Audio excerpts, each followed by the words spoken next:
Hello दोस्तों, welcome to wifi classes. My name is Gaurav Tilthiya. और दोस्तों, आपकी हेल्प करने के लिए एक इम्पॉर्टेंट टॉपिक लेकर आया हूं दोस्तों मैं, जिसका नाम है आर्टिकल्स ऑफ प्रेसिडेंट। दोस्तों, प्रेसिडेंट से रिलेटेड इंपॉर्टेंट आर्टिकल्स हैं और मैं आपकी इन्फॉर्मेशन के लिए बता दूं दोस्तों कि ये सारा का सारा कंटेंट मैंने लक्ष्मीकांत बुक से लिया हुआ है, जो पॉलिटी में जिससे पूरा हिंदुस्तान तैयारी करता है वहाँ का कंटेंट है। अगर आपने ये वीडियो देख लिया मतलब आपने पॉलिटी की बुक का कंटेंट पढ़ लिया। ओके, तो ईमानदारी से पढ़िएगा। Your time is absolutely very precious. Once an hour is gone it will never come back. और पढ़ाया कौन दोस्तों? Gaurav Tilthiya and that's me. चलो, शानदार तरीके से पढ़ाऊंगा, अच्छे से पढ़िएगा क्योंकि इंपॉर्टेंट बात है और यहाँ से ज़रूर एक न एक क्वेश्चन बनता है। ठीक है भाई, चलो। आर्टिकल नंबर और सब्जेक्ट मैटर क्या है? तो पहला आर्टिकल है आर्टिकल 52। दोस्तों, आर्टिकल 52 क्या है? सबको पता होना चाहिए। प्रेसिडेंट ऑफ इंडिया, वैसे तो सबको पता ही है, बहुत ईजी, बहुत इंपॉर्टेंट है। सीधा सीधा क्वेश्चन आएगा। आर्टिकल 52 इज रिलेटेड टू, तो आपको पता होना चाहिए प्रेसिडेंट ऑफ इंडिया। ओके, ये पूरा लक्ष्मीकांत पढ़ रहे हो आप, समझ लो इस बात को। लक्ष्मीकांत में प्रेसिडेंट वाला जो चैप्टर है वहाँ का पूरा आर्टिकल का मैंने प्रॉपर आपकी हेल्प करने के लिए टाइप किया है और आपको वही चीज़ मैं पढ़ा रहा हूँ, तो ईमानदारी से फोकस होकर पढ़ना। ठीक है, आर्टिकल 52 को बोलेंगे president of India. Article 53, article 53 क्या है दोस्तों? ये है executive power of the union. Union का एग्जीक्यूटिव पावर है। इसमें क्या होता है दोस्तों आर्टिकल 53 में?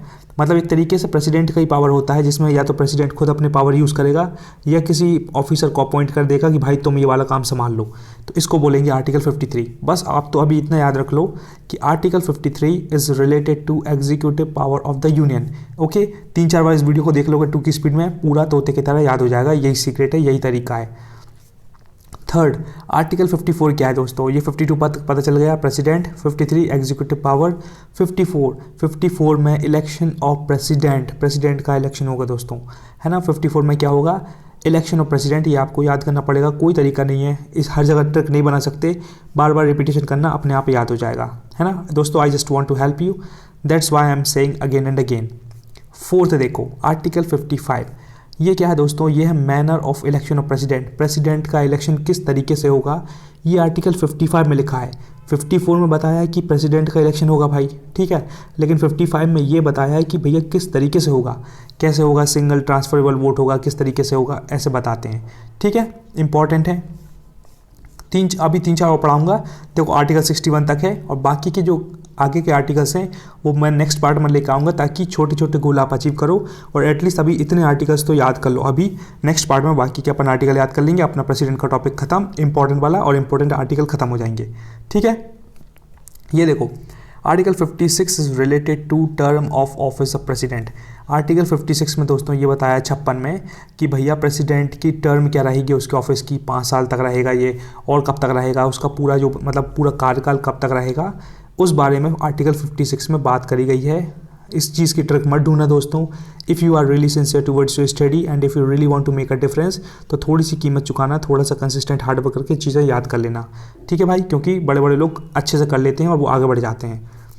Article 57, eligibility for re election. देखो भाई, प्रेसिडेंट का इलेक्शन होता है, लेकिन एलिजिबिलिटी फॉर री इलेक्शन का भी तो सिस्टम होता है। मान लो प्रेसिडेंट बेचारा कोई हमेशा निपट गया, मान लो कुछ तबीयत खराब हो गई या कुछ हो गया या उसको इम्पीचमेंट हो गया उसका, तो दूसरा प्रेसिडेंट भी तो आएगा। तो जो री इलेक्शन का प्रोसेस है वो आर्टिकल 57 में दिया है, ये आपको याद रखना पड़ेगा। क्या है? Article 57 is related to eligibility for re election.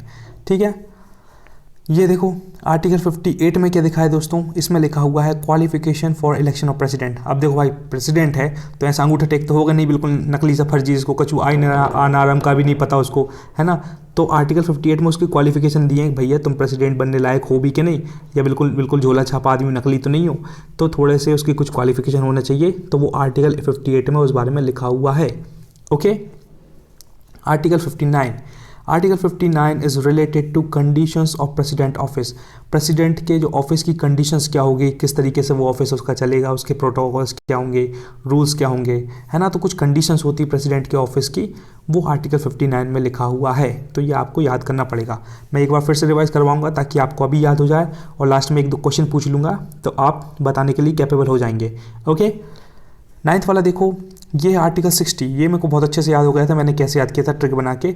Article 60 में बना है ओ और यहाँ स्टार्ट हो रहा है ओ से, तो बस वहाँ से मैंने लिंक कर लिया कि article 60 is related to oath and affirmation of president. भैया प्रेसिडेंट जब आएगा तो उसकी शपथ वपथ भी तो होगी कि बिल्कुल आके सीधा कुर्सी बैठ कर टांग फैला कर बैठ गए, ऐसा नहीं।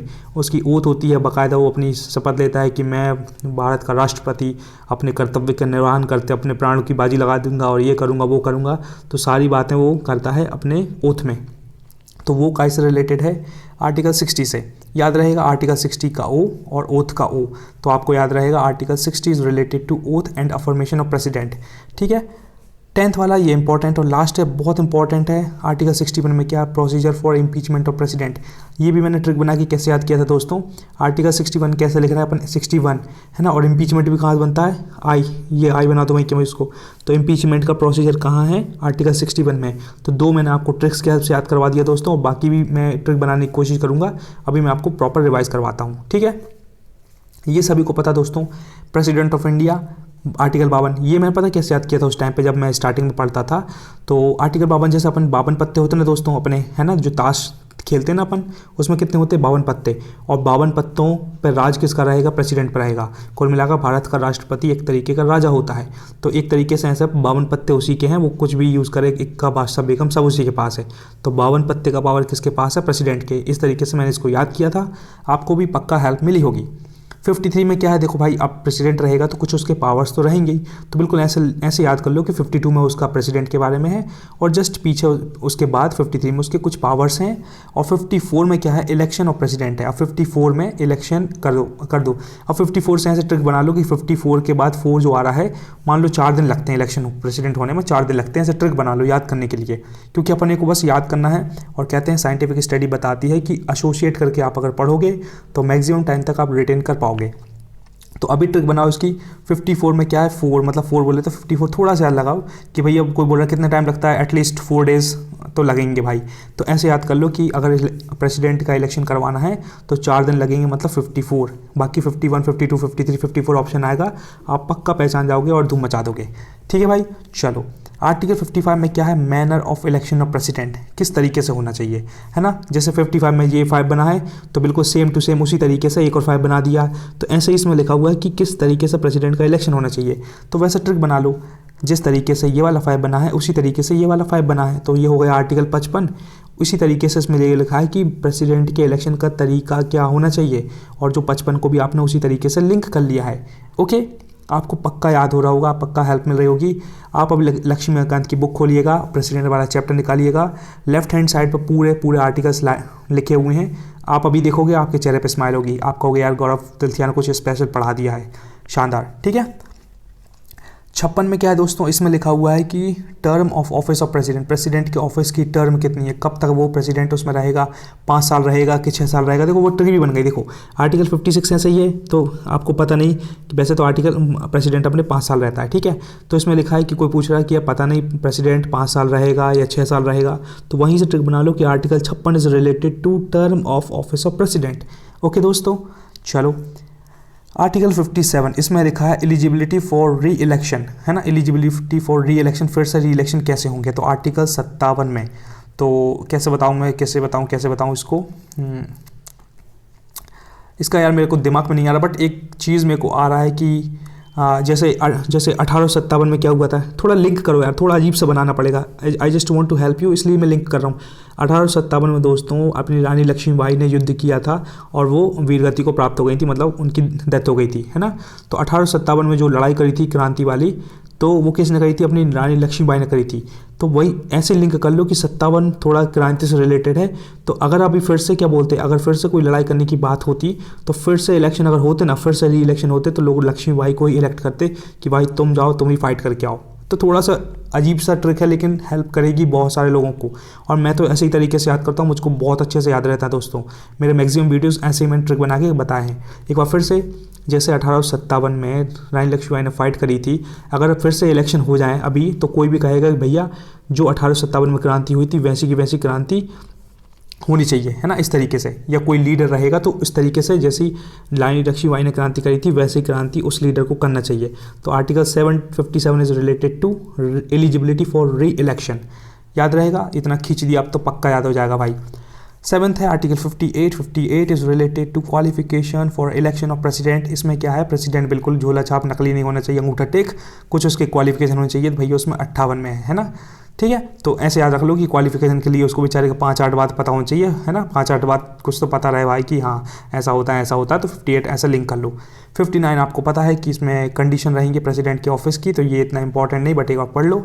60 और 61 में आपको बता चुका हूँ कि 60 के अंदर आ रहा है 0 और 0 से ही बनता है ओथ, OATH, तो वहाँ से लिंक कर लेना कि article 60 is related to oath. 61 में क्या है, 1 बना है, वहीं के वहीं आई बना दो, तो इम्पीचमेंट से रिलेटेड क्या है 61 आर्टिकल, याद रहेगा दोस्तों। अब देखो मैं आपसे दो आर्टिकल पूछता हूँ और मैं चाहूँगा कि आप आंसर दें। आर्टिकल 61 बताएं क्या है और आर्टिकल 57 बताएं दोस्तों, है ना, मैं जानना चाहता हूँ। और एक और आर्टिकल 54 क्या होता है ये भी बताएं। I would love to see your comment in the comment box. मैंने बताया था ना कि 4 दिन लगते हैं किसके इलेक्शन में, तो बताओ, इस तरीके से ट्रिक बनाई थी। आई होप आपको बहुत पसंद आया वीडियो, और आपकी हेल्प करने के लिए देखो एक कोट लिखा ताकि आप मोटिवेटेड रहें शानदार तरीके से। इसमें लिखा है the journey of 1000 miles begins with a single step. दोस्तों आज देखो, आज जितने भी बड़े बड़े कोई यूट्यूबर है, कोई IAS है, कोई IPS है, कोई सुपरस्टार है या बिजनेसमैन है, कभी जो एप्पल की कंपनी थी ना, कभी वो एक छोटे से कमरे में बनी थी। जो फेसबुक बनी थी वो भी कभी छोटे से कमरे में बनी थी। अमेजोन, जो अपन जेफ बेजोस उसका नाम सुनते हैं, फोटो देख लेना, 1992-93 के टाइम छोटा सा ऑफिस था उसका, और आज देखो दुनिया की सबसे बड़ी बड़ी कंपनियां हैं ये। क्यों? क्योंकि उन्होंने क्या किया है कि journey of 1000 miles begins with a single step, छोटे छोटे स्टेप लेते गए, कंसिस्टेंट हार्डवर्क करते गए, और एक टाइम बाद आज वो चैंपियन बन चुके हैं, दुनिया पर राज कर रहे हैं। लेकिन इतना पेशेंस हर किसी में नहीं होता है, हर कोई इतना हार्डवर्क करने की हिम्मत नहीं रखता है, इसलिए सब लोग हार के रह जाते हैं। और जो लोग थोड़ा लंबा सफ़र तय करते हैं, कंसिस्टेंट मेहनत करते हैं, उनका टाइम ज़रूर आता है, थोड़ी देर से आता है लेकिन आता ज़रूर है। तो बस यही कहना चाहता हूँ कि कंसिस्टेंट हार्डवर्क करते रहिए, हर दिन एक्शन लीजिए और कंसिस्टेंट एक्शन लीजिए 2-4-5 साल तक, फिर चेंज आता है। 2 महीने में मत नहीं आता है या 2 साल में भी नहीं आता, 2-3-4-5 साल 6 साल करो, फिर देखो तुम, मतलब आगे बढ़ते रहो। अभी बस सिलेक्शन ले लो और अपने आप को बेटर बनाओ और मेहनत करो, कुछ और अच्छा होगा आपकी लाइफ में, ठीक है। बस यही कहना था, बहुत इंपॉर्टेंट है और ये ज़रूर आपको पॉजिटिविटी देगा, और मैं भी अपनी लाइफ को इसी तरीके से जीने की कोशिश करता हूँ। दोस्तों फटाफट देख लो इसको। Thanks for watching this video. मुझे बहुत खुशी हुई कि आपने अपना इंपॉर्टेंट समय दिया। कमेंट करके बता दें वीडियो कैसा लगा, पसंद आया कि नहीं, कुछ सीखने को मिला कि नहीं, ट्रिक्स अच्छी लगी कि नहीं। शेयर कर दें एक बंदे को जिसके चेहरे पे आप स्माइल देखना चाहते हैं, लाइक करके अपनी अटेंडेंस लगा दें। And guys you must subscribe this channel if you really like my videos. अगर मेरा हार्डवर्क पसंद आया हो तो अभी सब्सक्राइब करो। I will never disappoint you, I promise you. If you really want to join Telegram तो डिस्क्रिप्शन में लिंक मिलेगी, और लिंक के अलावा मैं डिस्क्रिप्शन में कुछ इंपॉर्टेंट वीडियोस की, ट्रिक्स वाले वीडियोस की लिंक डाल दूंगा, ज़रूर जाके देखिएगा। अगर आप से बंदे हो, धीरे धीरे इंप्रूव करना है तो ज़रूर जाके देखिएगा, डिस्क्रिप्शन चेक करिएगा। लास्ट बात ये है दोस्तों, revision is the key, never under estimate the power of revision. Consistent hard work जो करेगा टाइम उसी का आएगा, बस इतना याद रख लो। तो consistent hard work beats everything. So thank you so much guys, never ever give up, be consistent towards your goal and be proud of who you are.